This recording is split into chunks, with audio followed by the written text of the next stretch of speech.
Mesdames et messieurs, nous avons trois messages à envoyer au monde entier, à l'Afrique, à la Côte d'Ivoire aujourd'hui. La diaspora ivoirienne s'est retrouvée à Turin le 17 octobre 2015 pour dire au monde entier, en 2010, la Côte d'Ivoire, un pays d'Afrique, a connu une violation des droits de l'homme de la part de la communauté internationale. La France principalement, dirigée par un certain Nicolas Sarkozy, et les États-Unis, dirigés par un certain Barack Obama, ont bombardé notre pays, ont tué des Ivoiriens, ont massacré des Ivoiriens pour que arrive au pouvoir un certain Alassane Dramane Ouattara. Le monde entier doit savoir que l'élection de 2010 a été une élection antidémocratique parce que celui qui a gagné l'élection se retrouve aujourd'hui à la Cour pénale internationale. La diaspora voudrait dire au monde entier qu'elle n'est pas d'accord hier, qu'elle n'est pas d'accord aujourd'hui et qu'elle n'est pas d'accord pour toujours. Le deuxième message, c'est de dire au monde entier que la crise ivoirienne, dont on dit qu'elle a fait 3000 morts, mais en réalité elle a fait 5000, 10 000 morts. Cette crise-là a massacré un peuple. Le peuple ouais. Nous sommes tous des ouais. Nous disons que ce que le peuple ouais a vécu en Côte d'Ivoire, c'est un génocide. Et nous avons dénoncé ce génocide à Genève, devant le Haut Commissariat des Nations Unies aux droits de l'homme.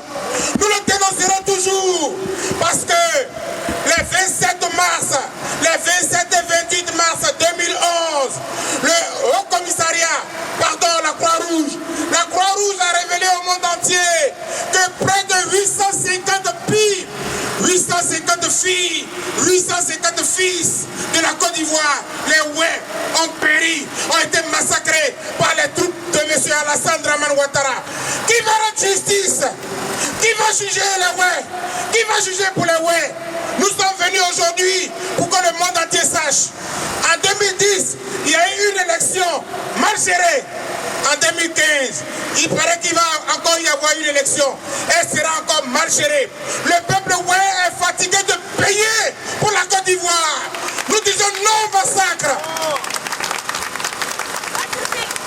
C'est ce deuxième message que nous voulons traduire. Et le dernier message, avant que Maître Alpha Kwamene ne dise un mot, le dernier message, c'est de dire, nous sommes des défenseurs des droits de l'homme.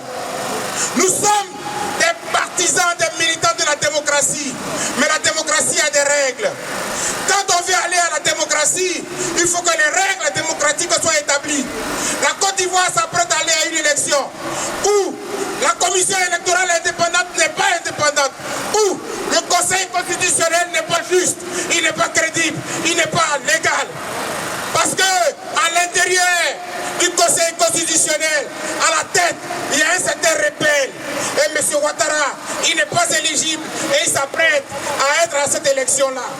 Nous disons, devant la communauté internationale, nous disons, devant le monde entier, nous disons, devant tous, si vous n'avez rien fait en 2010, aujourd'hui encore, si vous ne faites rien, le monde entier, la communauté internationale sera comptable, elle sera coupable, elle sera responsable de tous les crimes qui vont avoir lieu en Côte d'Ivoire lors de cette élection à venir.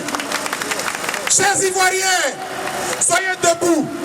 Les élections, ce n'est pas la mort. Gouverner, ce n'est pas tuer. Nous disons non à tous les massacres. Nous disons non à tous les fils de l'Afrique qui tombent tous les jours. Aujourd'hui, on compte les Africains à Lampedusa. Aujourd'hui, on compte les Africains à la Grèce. Aujourd'hui, on compte les Africains en Allemagne. Les Africains qui meurent dans la mer. Les Africains viennent en Europe parce que l'Europe bombarde l'Afrique. Les Africains viennent en Europe parce que l'Europe bombarde l'Afrique. Voilà le message que nous étions venus porter au monde entier. Nous aimons la liberté, nous aimons la démocratie, nous aimons les élections, mais nous disons, la vie humaine n'a pas de prix. Vive la vie en Afrique, vive la vie d'un Africain, vive la vie des Italiens, vive la vie des Blancs, comme vive la vie des Noirs.